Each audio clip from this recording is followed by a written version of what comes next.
Liabilities of directors.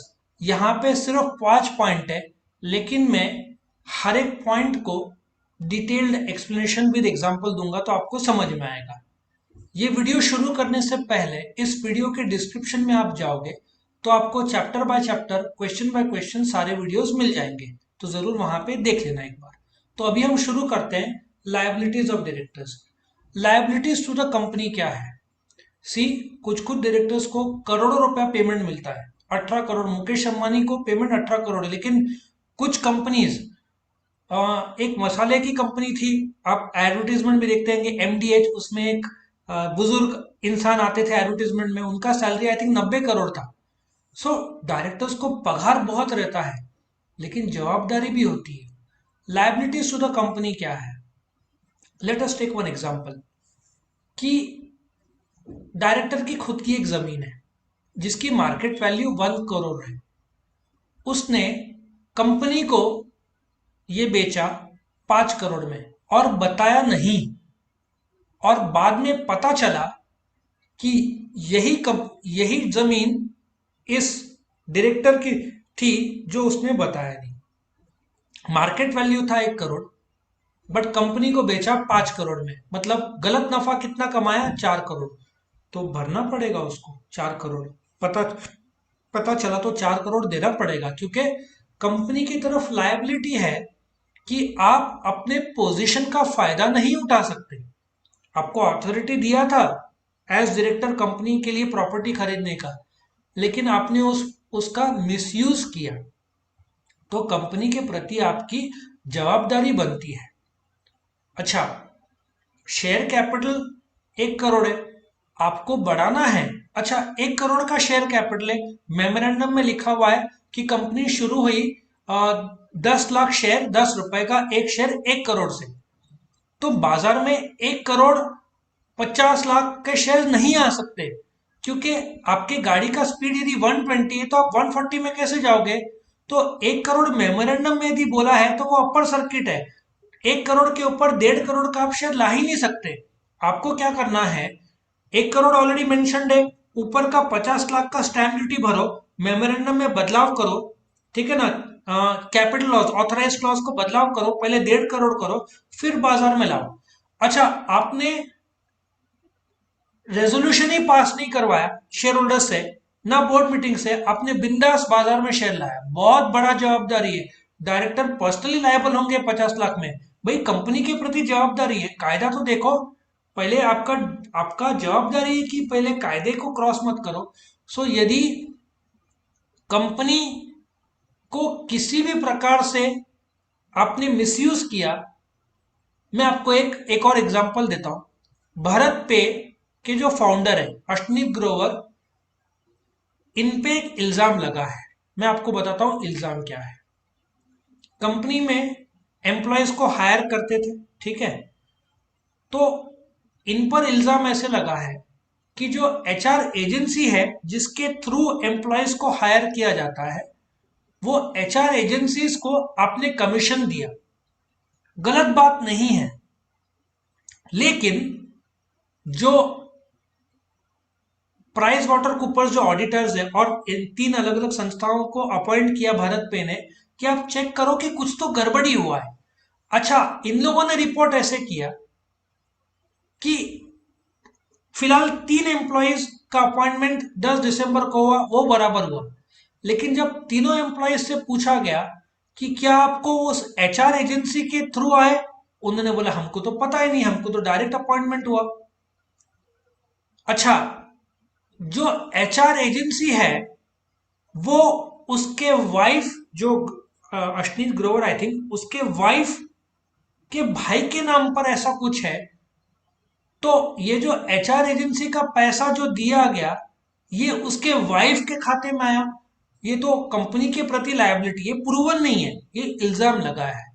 यदि prove हो जाता है कि वो एजेंसी इसके वाइफ के नाम पर है, कंपनी को इन लोगों ने बताया नहीं था और एम्प्लॉयज को तक नहीं पता, मतलब ये नकली बिल बनाए हैं और कंपनी के अकाउंट से पैसा इसके वाइफ के नाम पर या वाइफ के भाई के नाम पर गया, तो पैसा फैमिली में आ गया।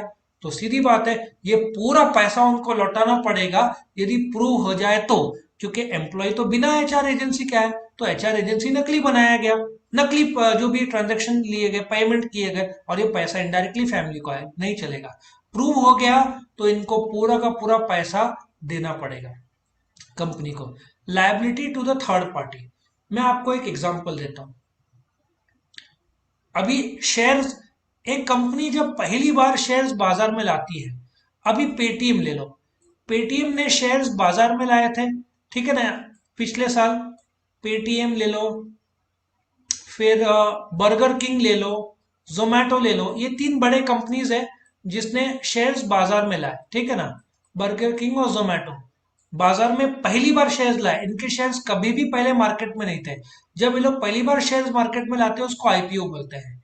तो जब आप आईपीओ लाते हैं तो आपको कंपनी का इंफॉर्मेशन देना पड़ता है, उस डॉक्यूमेंट को बोलते हैं प्रोस्पेक्टस। पब्लिक वो प्रोस्पेक्टस पढ़ के शेयर्स में अप्लाई करती है। अच्छा, अभी क्या हुआ कि ये जो प्रोस्पेक्टस है इसमें इन लोगों ने गलत इंफॉर्मेशन नहीं दिया था, इन लोग तीनों ने इंफॉर्मेशन सही दिया था। बट मैं एग्जांपल देता हूं, सपोजिटली एक कंपनी है ए लिमिटेड, उसने शेयर बाजार में लाया पहली बार, जिसको आईपीओ बोलेंगे। आईपीओ लाने से पहले प्रोस्पेक्टस में इंफॉर्मेशन देना पड़ता है, पिछले 3 साल का नफा, कोई कोर्ट केस चल रहा है कि नहीं कंपनी पर, सब डिटेल देना पड़ता है। उन्होंने कोर्ट केस चल रहा है ये छुपाया। सो क्या हुआ, पब्लिक ने 100 करोड़ कंपनी को दिया, बट बाद में पता चला कि भाई ये इंफॉर्मेशन ए लिमिटेड ने छुपाया है। सो जो पब्लिक है जिसने पैसा लगाया है वो थर्ड पार्टी हुआ, ठीक है ना। ये पब्लिक 100 करोड़ का पैसा ए लिमिटेड के डायरेक्टर से पूरा का पूरा वापस मांग सकती है, डील कैंसिल कर सकती है, क्योंकि उन्होंने एक बहुत इंपॉर्टेंट फैक्ट छुपाया है। Public can ask for refund with interest. तो डायरेक्टर्स ने, पर अच्छा, डायरेक्टर्स पर्सनली जवाबदार है ये 100 करोड़ के लिए, क्योंकि धोखाधड़ी से उन्होंने पैसा हासिल किया। थर्ड पार्टी, यदि सप्लायर को कुछ गलत इंफॉर्मेशन दिया, कस्टमर को कुछ गलत इंफॉर्मेशन दिया, मैं आपको एक एग्जांपल बताता हूं। वॉक्सवैगन एक कंपनी है, वॉक्सवैगन अमेरिका में उन पर इल्जाम लगा था कि जो धुआं छोड़ती है गाड़ी, जो पोल्यूशन नॉर्म्स है, वो उनका पोल्यूशन नॉर्म्स तोड़ रहा था, इलीगल था। लेकिन जब जब कोई गवर्नमेंट के एजेंसी टेस्ट करते हैं तो सॉफ्टवेयर अपने आप पोल्यूशन कम कर देता था, और रास्ते में जब जाती थी तो पोल्यूशन बढ़ जाता था। तो कुछ लोगों ने रिसर्च करके पकड़ा है इसको, वॉक्सवैगन कंपनी को। उन पर 1,10,000 करोड़ का इल्जाम लगाया गवर्नमेंट ने, प्लस उनको 60-70 हजार करोड़ मुझे लगता है देना पड़ा शेयर होल्डर्स को। उन्होंने, शेयर होल्डर्स ने भी केस किया था कि हमारे साथ थर्ड पार्टी धोखाधड़ी हुआ है। डायरेक्टर्स पर्सनली जवाबदार है इस ट्रांजेक्शन में। मैगी पर भी इल्जाम लगा था कि आपके मैगी में लेड है, तो इंडियन गवर्नमेंट ने 600 करोड़ का फाइन किया था मैगी पर, क्योंकि आपने गलत इंफॉर्मेशन दिया है। तो डायरेक्टर्स थर्ड पार्टी पर लायबल है, आपने गलत इंफॉर्मेशन दिया तो आप पर्सनली जवाबदार है। Liabilities for breach of statutory duties. अच्छा, मैं आपको एक स्टैट्यूटरी ड्यूटी बोलता हूं। एनुअल जनरल मीटिंग का कायदा क्या है, कब तक हो जाना चाहिए? 30 सितंबर तक, 30 सितंबर तक एनुअल जनरल मीटिंग हो जाना चाहिए, ठीक है, ये कायदा बोलता है। अभी 30 सितंबर तक एनुअल जनरल मीटिंग हुआ ही नहीं। डायरेक्टर्स की जवाबदारी है एनुअल जनरल मीटिंग बुलाने का। तो यदि उन लोगों ने जवाबदारी नहीं दिखाया तो वो ब्रीच मानेंगे, डिफॉल्ट मानेंगे, ठीक है ना। और इन जो शेयर्स के आईपीओ के टाइम में जो पैसा आया 5,000 लोगों से दिया, सिर्फ 1,000 लोग को, 4,000 लोग को रिफंड किया, ये सब इंफॉर्मेशन का एक डॉक्यूमेंट फाइल करना पड़ता, रिटर्न फाइल करना पड़ता है, रिटर्न ऑफ अलॉटमेंट, जो रजिस्ट्रार के पास फाइल करना पड़ता है। ये फाइल ही नहीं किया। अच्छा, स्टैट्यूटरी ड्यूटीज है आपके, मैं आपको बताता हूं स्टैट्यूटरी ड्यूटीज क्या क्या है। ऊपर एक लिस्ट दिया है। स्टैट्यूटरी ड्यूटी आपको रिटर्न ऑफ अलॉटमेंट फाइल करना पड़ेगा, आपको आर्टिकल्स के दायरे के अंदर काम करना पड़ेगा। अच्छा, आर्टिकल ने बोला है कि जो डायरेक्टर्स है 1 करोड़ तक कर्जा ले सकते हैं, बट 1 करोड़ के ऊपर कर्जा लेना है तो शेयर होल्डर से पूछना पड़ेगा। उन्होंने 2 करोड़ का कर्जा लिया, शेयर होल्डर से पूछा ही नहीं, मतलब उन्होंने आर्टिकल के कायदे तोड़े। इसको ब्रीच बोलते हैं, ब्रीच मतलब कायदे तोड़ना, और वो स्टैट्यूटरी ड्यूटी था। जो भी स्टैट्यूटरी ड्यूटी है, उन्होंने फर्स्ट डायरेक्टर को अपॉइंट किया ही नहीं, या बोर्ड मीटिंग रखा ही नहीं, या to disclose interest. To disclose interest मतलब जैसे मैंने एग्जांपल लिया था कि यदि एक कंपनी दूसरे कंपनी को कॉन्ट्रैक्ट दे रही है for the supply of may be fan के ब्लेड्स, लेकिन मैं डायरेक्टर हूं, वो ब्लेड वाली कंपनी में भी मैं ही डायरेक्टर हूं, तो मुझे बताना होगा कि मैं उस कंपनी में डायरेक्टर हूं, मैंने बताया ही नहीं, तो ये कायदे का उल्लंघन होगा। मतलब मुझे पहले मना ही नहीं है, लेकिन मुझे एग्जिस्टिंग डायरेक्टर्स को बताना पड़ेगा, हम जो ब्लेड का कॉन्ट्रैक्ट उस कंपनी को दे रहे हैं, भाई उस कंपनी में मैं डायरेक्टर हूं, तो जो वोट कर रहे हैं उस कंपनी को लेना है कि नहीं, ये कॉन्ट्रैक्ट देना है कि नहीं, उसमें मैं वोट नहीं करूंगा। मैं वोट करता हूं, बताता नहीं हूं, तो ये बहुत बड़ा उल्लंघन है स्टैट्यूटरी ड्यूटी का। दूसरा, liabilities for the acts of को डायरेक्टर्स। को डायरेक्टर्स मतलब दूसरे डायरेक्टर। देखो, 30 सितंबर को एजीएम होना था, हुआ नहीं, तो सब डायरेक्टर्स जवाबदार है।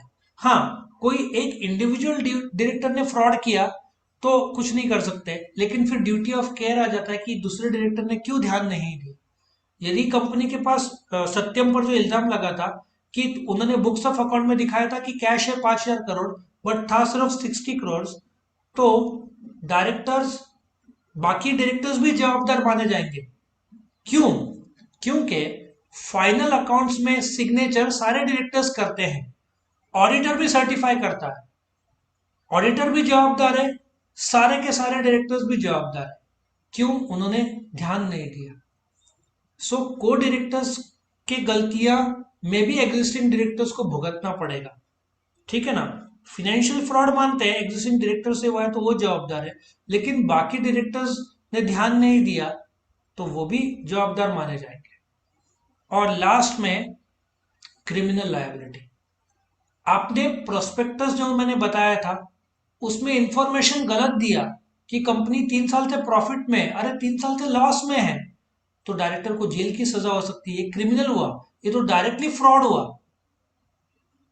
तो जो डायरेक्टर्स बोलते हैं ना कायदे का डायरेक्ट उल्लंघन करते हैं, अच्छा, जो पैसा पब्लिक से लिया है उसका, जैसे क्या होता है, एक सिक्योरिटीज प्रीमियम होता है, मैं आपको बताता हूं।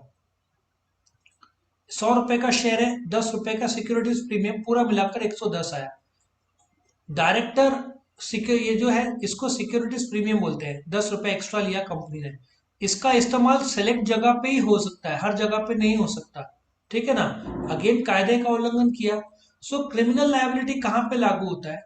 जहां पे डायरेक्टर ने फाइनेंशियल फ्रॉड किया है, जहां पे कंपनी को नुकसान पहुंचा है, शेयर होल्डर्स को नुकसान पहुंचा है, कंपनी का नाम खराब हुआ है, तो यहाँ पे क्रिमिनल लायबिलिटी में भरपाई ही नहीं करनी पड़ेगी, हो सकता है डायरेक्टर को जेल की भी सजा हो, तो लायबिलिटी ऑफ डायरेक्टर्स रहेगा ही, क्योंकि जब आपको करोड़ों अरबों रुपए का कंपनी चलाने का जवाबदारी दिया जाता है, आपको करोड़ों रुपए का पगार दिया जाता है, आपको ताकत दिया जाता है, तो साथ में ड्यूटी भी आता है।